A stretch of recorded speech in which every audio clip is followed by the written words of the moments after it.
Hi students, 8th standard maths, exercise 3.7, question number 4. அடுத்தடுத்த 3 ஒற்றை எண்களின் கூடுதல் 75 எனில் அவற்றுள் எது பெரிய எண்? The sum of 3 consecutive odd numbers is 75, which is the largest among them. இந்த questionல பார்த்தீங்கன்னா அடுத்தடுத்த 3 ஒற்றை எண்கள் அப்படின்னு கொடுத்திருக்காங்க. அந்த 3 ஒற்றை எண்களுடைய கூடுதல், the sum of the 3 consecutive odd numbers is 75 அப்படின்னு ஸ்டேட்மெண்ட்டாக கொடுத்துட்டாங்க. ஸோ இந்த ஸ்டேட்மெண்ட்டை நம்ம ஈக்குவேஷனாக மாற்றினா மட்டும்தான் அந்த 3 நம்பர்ஸில் லார்ஜஸ்ட் நம்பர் எது அப்படின்றத எக்ஸாக்டாக கண்டுபிடிக்க முடியும். ஸோ இந்த கொஷின் நம்ம புரிஞ்சுக்கிறதுக்கு முன்னாடி கன்சிக்யூட்டிவ் டேர்ம்ஸ்னால் என்ன அப்படின்னு பார்க்கணும். கன்சிக்யூட்டிவ் டேர்ம்ஸ் அப்படின்னா கண்டினியூஸாக வர டேர்ம்ஸ் தான் கன்சிக்யூட்டிவ் டேர்ம்ஸ், அடுத்தடுத்த எண்கள் அப்படின்னு சொல்லுவோம். இப்போது இங்கே முக்கியமாக நம்ம கவனிக்க வேண்டியது என்ன அப்படின்னா அடுத்தடுத்த ஒற்றை எண்கள் அப்படின்னு சொல்லிட்டாங்க. Sum of 3 consecutive odd numbers அப்படின்னு சொல்லிட்டாங்க. ஃபார் எக்ஸாம்பிள் ஆட் நம்பர்ஸ்லாம் ஃபஸ்ட்டு அரேஞ்ச் பண்ணி பார்க்கலாம். First odd number 1 and then 3 and then 5 and then 7 இப்படியே போயிட்டே இருக்கும். ஒரு நம்பருக்கும் இன்னொரு நம்பருக்கும் உள்ள டிஃப்ரென்ஸ் பாருங்கள். 1க்கும் 3க்கும் டிஃப்ரென்ஸ் பார்த்தீங்கன்னா 2. அதே போல் 3க்கும் 5க்கும் டிஃப்ரென்ஸ் அதுவும் 2 வரும். 5க்கும் 7க்குள்ள டிஃப்ரென்ஸ் அதுவும் 2 வரும். ஸோ ஒவ்வொரு ஆட் நம்பர்ஸ்க்கும் இன்பிட்வீனில் இருக்கிற டிஃப்ரென்ஸ் பார்த்தீங்கன்னா எப்போவுமே 2 அப்படின்னு தான் இருக்கும்.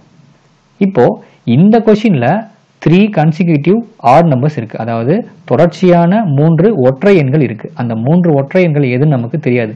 ஒரு நம்பர் கண்டுபிடிச்சா கூட அடுத்த 2 நம்பரை ஈஸியாக கண்டுபிடிச்சிடலாம். ஸோ நமக்கு ஒரு நம்பரை ஃபஸ்ட்டு கண்டுபிடிச்சிட்டோம் அப்படின்னா அடுத்தடுத்த நம்பரை எக்ஸாக்டாக கண்டுபிடிச்சிட முடியும். ஃபஸ்ட்டு அந்த தெரியாத ஒரு நம்பரை எக்ஸ் அப்படின்னு வச்சுக்கணும். ஸோ ஃபஸ்ட்டு நம்பரை எக்ஸ் அப்படின்னு வச்சுக்கணும். எக்ஸுக்கு அடுத்த ஆட் நம்பர் எவ்வளோ இருக்கும் அப்படின்னாக்கா இதை விட 2 அதிகமாக இருக்கும். பிகாஸ் ஒரு ஆட் நம்பருக்கும் இன்னொரு ஆட் நம்பருக்கும் இன்பிட்வீன் இருக்கிற டிஃப்ரென்ஸ் பார்த்தீங்கன்னா 2 அப்படின்னு இருக்கும். அதாவது 2 இன்க்ரீஸ் ஆகும். அப்போது ஃபஸ்ட்டு நம்பர் எக்ஸாக இருந்தது அப்படின்னா இதுக்கு அடுத்த ஆட் நம்பர் இதை விட 2 அதிகமாக இருக்கும். அப்போது எக்ஸ் ப்ளஸ் 2 அப்படின்னு இருக்கும். அடுத்தது தேர்ட் நம்பர் பார்த்தீங்கன்னா இந்த ஃபர்ஸ்ட் நம்பருக்கும் செகண்ட் நம்பருக்கும் விட இன்னும் 2 அதிகமாக இருக்கும். இப்போ இது செகண்ட் நம்பர் எக்ஸ் ப்ளஸ் 2 இருந்தது அப்படின்னா தேர்ட் நம்பர் எக்ஸ் ப்ளஸ் 4 இருக்கும். ஸோ இதை நல்லா கவனிங்க. ஃபர்ஸ்ட் நம்பர் என்னன்னு தெரிஞ்சதுன்னா அடுத்த 2 நம்பரை ஈஸியாக சொல்லிட முடியும். ஃபர்ஸ்ட் நம்பரே நமக்கு என்னன்னு தெரியாது, அதனால அதை நான் எக்ஸ்ன்னு வச்சிருக்கேன். அடுத்த நம்பர் என்ன அப்படின்னா எக்ஸ் ப்ளஸ் 2. எதனால இந்த இடத்துல ப்ளஸ் 2 சேர்த்துருக்கோம் அப்படின்னா முதல் ஆட் நம்பருக்கும், அதாவது முதல் ஒற்றை எண்ணுக்கும் அதுக்கு அடுத்த வெரி நெக்ஸ்ட் நம்பர் அடுத்த ஒற்றை எண்ணுக்கும் உள்ள டிஃப்ரென்ஸ் பார்த்தீங்கன்னா 2 அப்படின்னு இருக்கும். விச் மீன்ஸ் 1, 3, 5, 7 இதெல்லாம் நல்லா கவனிச்சிங்கன்னா ஒவ்வொரு நம்பரும் 2 இன்க்ரீஸ் ஆகிருக்கும். அப்போது மொதல் நம்பருக்கும் அதுக்கு அடுத்த நம்பருக்குள்ள டிஃப்ரென்ஸ் பார்த்தீங்கன்னா 2. அப்போ மொதல் நம்பரோட ஒரு 2 இன்க்ரீஸ் பண்ணும்போது அடுத்த ஆட் நம்பர் கிடைச்சிடும். அதனால தான் இந்த எக்ஸ் கூட ஒரு 2 ஆட் பண்ணியிருக்கோம். அடுத்தது தேர்ட் நம்பர் பார்த்தீங்கன்னா மொதல் நம்பரோட 4 அதிகமாக இருக்கும். அதாவது செகண்ட் நம்பரை விட 2 அதிகமாக இருந்ததுன்னா மொதல் நம்பரோட 4 அதிகமாக இருக்கும் இல்லையா? ஸோ இந்த செகண்ட் நம்பர் எக்ஸ் ப்ளஸ் 2 இருந்ததுன்னா இதை விட இன்னும் 2 அதிகமாக இருக்கும். எது? தேர்ட் நம்பர் இன்னும் அதிகமாக இருக்கும். அப்போது செகண்ட் நம்பர் எக்ஸ் ப்ளஸ் 2 இருந்ததுன்னா தேர்ட் நம்பர் இதை விட இன்னும் அதிகமாக 2 இருக்கும்போது எக்ஸ் ப்ளஸ் 4 அப்படின்னு கிடைச்சிடும். So X comma X plus 2 X plus 4 இதுதான் நமக்கு தேவையான அடுத்தடுத்த 3 ஒற்றை எண்கள். Let X X plus 2 X plus 4 be the consecutive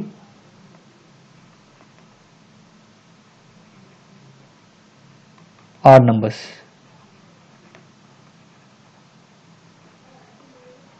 அதாவது அந்த அடுத்தடுத்த 3 எண்கள் என்னன்னு நமக்கு தெரியாது. தெரியாத அந்த நம்பர்ஸ்க்கு பதிலாக இந்த மாதிரி நம்ம அரேஞ்ச் பண்ணியிருக்கோம். அதாவது ஃபர்ஸ்ட் நம்பரை எக்ஸ்னு அரேஞ்ச் பண்ணிட்டோம், செகண்ட் நம்பரை எக்ஸ் ப்ளஸ் 2 அரேஞ்ச் பண்ணிட்டோம், தேர்ட் நம்பரை எக்ஸ் ப்ளஸ் 4 அப்படின்னு அரேஞ்ச் பண்ணியிருக்கோம்.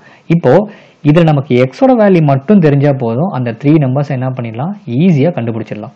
அதுக்கான க்ளூ தான் இந்த கொஷின்லேயே கொடுத்துட்டாங்க. அந்த 3 எண்களின் கூடுதல் 75.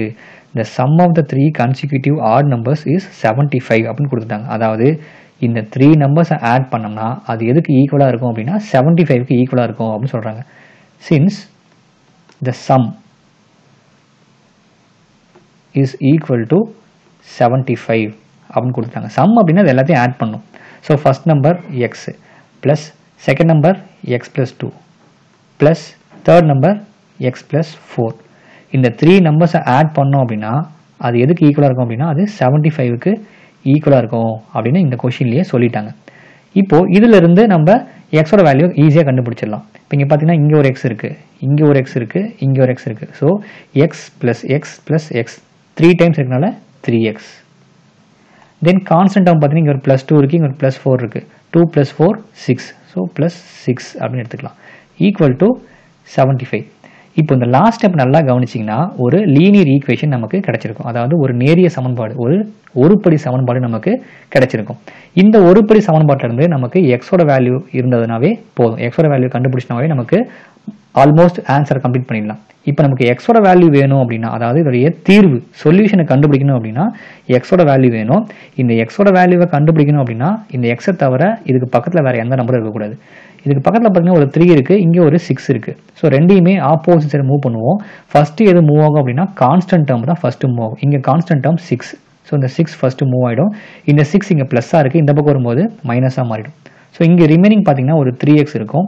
இங்கே ஆல்ரெடி ஒரு 75 இருக்குது. இந்த 6 இந்த பக்கம் வரும்போது -6ஆக மாறிடும். ஸோ 3x ஈக்குவல் டு 75லேருந்து 6 மைனஸ் பண்ணிட்டோம் அப்படின்னா 69 அப்படின்னு கிடைக்கும். இப்போ 3x ஈக்குவல் டு 69 அப்படின்னு கிடைச்சிருக்கு. இப்போ நமக்கு எக்ஸோட வேல்யூ வேணும் இல்லையா? ஸோ எக்ஸை மட்டும் அப்படியே வச்சுக்கலாம். இந்த பக்கம் 69 இருக்குது. இந்த 3ஐயும் நம்ம இந்த சைடு கொண்டு வருவோம். இந்த 3 இந்த எக்ஸ் கூட மல்டிப்ளிகேஷன் இருக்குது. ஸோ இந்த பக்கம் வரும்போது டிவிஷனாக கன்வெர்ட் ஆகிடும் இல்லையா?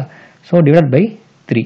69 3ஆல் டிவைட் பண்ணும்போது 1 3s are 3, 2 3s are 6, 3 3s are 9. So 23 times cancel பண்ண முடியும். அப்போது எக்ஸோட வேல்யூ பார்த்தீங்கன்னா 23. இப்போது ஃபர்ஸ்ட் நம்பரை கண்டுபிடிச்சாச்சு. அதாவது ஃபர்ஸ்ட் நம்பர் எக்ஸ் தானே, அந்த எக்ஸை நம்ம கண்டுபிடிச்சிட்டோம். So first number 23. First number 23 இருந்தது அப்படின்னா செகண்ட் நம்பர் இதை விட 2 அதிகமாக இருக்கும். அப்போது 25. தேர்ட் நம்பர் இதை விட 2 அதிகமாக இருக்கும். ஸோ 25ஓட 2 அதிகம் பார்த்தீங்கன்னா 27. அப்போது அந்த 3 கன்சிக்யூட்டிவ் ஆட் நம்பர்ஸ் பார்த்தீங்கன்னா 23, 25, 27. Therefore, the numbers are 23, 25 and 27. Therefore, the largest odd number